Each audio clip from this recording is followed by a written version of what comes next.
اعوذ باللہ من الشیطان الرجیم، بسم اللہ الرحمن الرحیم۔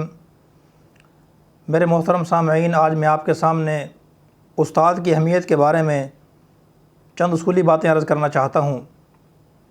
دین اسلام کے اندر یاد رکھیں، استاد کی بڑی اہمیت ہے۔ کسی بھی فن، کسی بھی ہنر اور کسی بھی شعبے میں پڑھائے جانے والے نصاب سے زیادہ سکھانے والے استاد کی اہمیت ہوتی ہے۔ یہی وجہ ہے اللہ تعالیٰ جل شانہ نے کتابیں تو صرف آسمان سے 4 نازل فرمائی ہیں، لیکن سکھانے والے استاذ ماہرین شریعت 1,24,000 بھیجے ہیں۔ اگر انسان کے سامنے استاد بیٹھا ہو، استاد کے پاس انسان موجود ہو، تو انسان استاد کے علم سے، اس کے تجربے سے استفادہ کر سکتا ہے۔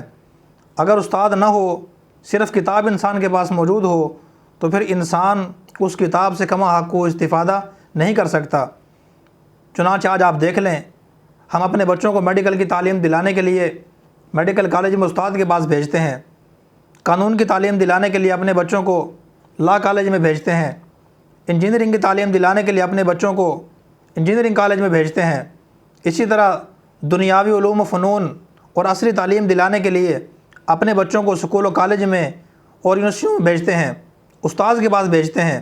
اس لیے کہ استاد سے سیکھنے میں جو نورانیت اور برکت ہوتی ہے، وہ براہ راست خود کتاب سے مطالعہ کرنے میں نہیں ہوتی، گھر بیٹھ کر مطالعہ کرنے سے وہ چیز حاصل نہیں ہوتی جو استاد سے پڑھنے سے انسان کو حاصل ہوتی ہے۔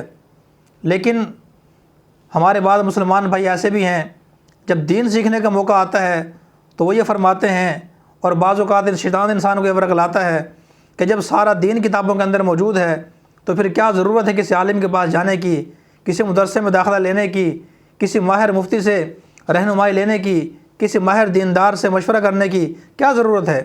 خود گھر بیٹھ کے انسان کو مطالعہ کر لینا چاہیے، مطالعہ کرنے سے بھی انسان کو علم آ جاتا ہے۔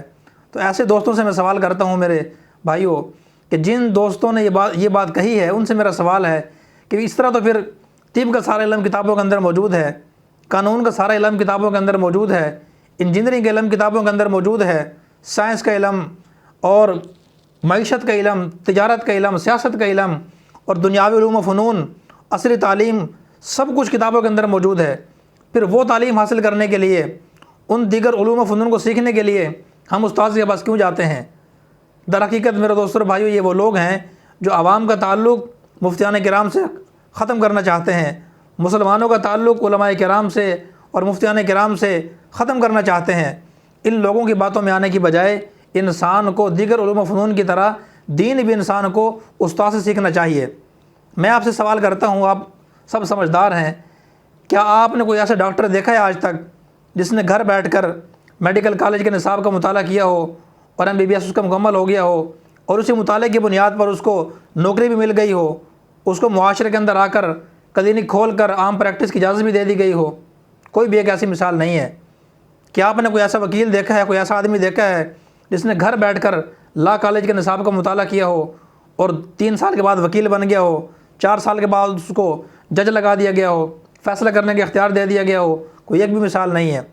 کوئی ایسا انجینئر آپ نے دیکھا ہے جس نے گھر بیٹھ کر انجینئرنگ کالج کے نصاب کا مطالعہ کیا ہو اور 2 سال کے بعد اس کو نقشہ بنانے کی اور نقشہ پاس کرنے کی اجازت دے دی گئی ہو؟ کوئی آپ نے ایسا ماہر ٹیچر، پروفیسر، لیکچرار آپ نے دیکھا ہے کہ جس نے گھر بیٹھ کر ساری عصری تعلیم حاصل کر لی ہو؟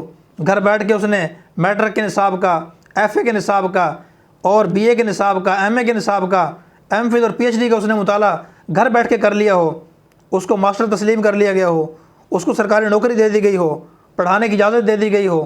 کوئی ایک بھی مثال میرے دوستو ایسی نہیں ہے۔ جس طرح ہم دیگر علوم و فنون استاد سے سیکھتے ہیں، تو اسی طرح ہمیں دین اسلام بھی، قرآن و حدیث بھی، شرعی احکام بھی ہمیں ماہر علماء کرام سے اور دیندار مفتیان کرام سے ہمیں سیکھنا چاہیے۔ دیکھیں، صحابہ کرام کی زبان عربی تھی، اللہ نے قرآن بھی عربی زبان کے اندر نازل فرمایا، لیکن اس کے باوجود کسی صحابی نے یہ نہیں کہا قرآن ہماری مادری زبان میں نازل کیا گیا ہے، ہم خود پڑھ سکتے ہیں، خود مطالعہ کر سکتے ہیں، کیا ضرورت ہے اللہ کے نبی کے پاس جانے کی، کیا ضرورت ہے ریگولر جناب نبی کریم صلی اللہ علیہ وسلم کے پاس جا کر ان سے باضابطہ تعلیم حاصل کرنے کی؟ کسی نے بھی نہیں کہا۔ اور میرے دوستوں اور بھائیو، آج دین کا جو مستند ذخیرہ ہے وہ عربی کتابوں کے اندر ہے، عربی زبان میں ہے، اور عربی زبان نہ ہماری قومی زبان ہے، نہ ہماری مادری زبان ہے۔ آج ہم انگلش میڈیم اسکول میں پڑھتے ہیں تو اس لیے پڑھتے ہیں استاد سے، اس لیے کہ ہماری زبان انگلش نہیں ہے، ہم انگلش پہ عبور حاصل نہیں ہے، قومی زبان ہماری اردو ہے لیکن مادری زبان اردو نہیں ہے، مادری زبان مختلف لوگوں کی مختلف ہے، لیکن اردو کی کتابیں بھی ہم استاد سے پڑھتے ہیں۔ تو دین اسلام کی میرے دوستوں اور بھائیوں، کیا اتنی اہمیت کم ہے کہ ہم خود اس کو سمجھ سکتے ہیں؟ لاکھوں احادیث ہیں، لاکھوں مسائل ہیں، پورا قرآن کریم ہے، اس کا ترجمہ اور تشریح ہے، گھر بیٹھ کے انسان وہ حاصل نہیں کر سکتا۔ جیسے دنیا کے سارے علوم اور فنون ہم متعلقہ اداروں میں جا کر سیکھتے ہیں، اسی طرح قرآن و حدیث کا علم، شریعت کا علم اور دین کا علم بھی ہمیں استاد سے سیکھنا چاہیے۔ انصاف کی بات یہ ہے کہ ایک مفتی اگر بیمار ہو جائے، ایک عالم اگر بیمار ہو جائے، اس کو اپنا علاج کرانے کے لیے ڈاکٹر کے پاس جانا چاہیے۔ اگر اس نے مشورہ کرنا ہو قانونی لحاظ سے، اس کو وکیل کے پاس جانا چاہیے۔ اس نے اگر نقشے کے بارے میں کوئی مشورہ کرنا ہو تو اس کو انجینئر کے پاس جانا چاہیے۔ تعلیمی مشورہ کرنا ہو کسی ٹیچر سے، ماہر پروفیسر سے کرنا چاہیے۔ اسی طرح میرے دوستوں اور بھائیوں، انصاف کی بات یہ ہے، اگر کسی ڈاکٹر نے، کسی پروفیسر نے، کسی انجینئر نے، اگر کسی ٹیچر نے دین سیکھنا ہو تو اس کو بھی کسی عالم اور مفتی کے پاس جانا چاہیے۔ جیسے ڈاکٹر بنے بغیر کسی کو علاج کرنے کی اجازت نہیں ہے، وکالت کیے بغیر، لا کالج میں پڑھے بغیر، وکیل بنے بغیر کسی کو جج یا وکیل بننے کی اجازت نہیں ہے، اور انجینئرنگ کیے بغیر، انجینئر بنے بغیر کسی کو نقشہ بنانے کی اور نقشہ پاس کرنے کی اجازت نہیں ہے، اور اسی طرح عصری علوم باضابطہ اور ریگولر حاصل کیے بغیر کسی کو ٹیچر اور پروفیسر بننے کی اجازت نہیں ہے۔ اسی طرح میرے دوستوں اور بھائیوں، باضابطہ عالم اور مفتی بنے بغیر، دین کو سیکھے بغیر کسی انسان کو دین سکھانے کی اجازت نہیں ہونی چاہیے۔ سمجھدار لوگ کہتے ہیں کہ جیسے نیم حکیم خطرہ جان ہوتا ہے تو اسی طرح نیم ملا بھی خطرہ ایمان ہوتا ہے۔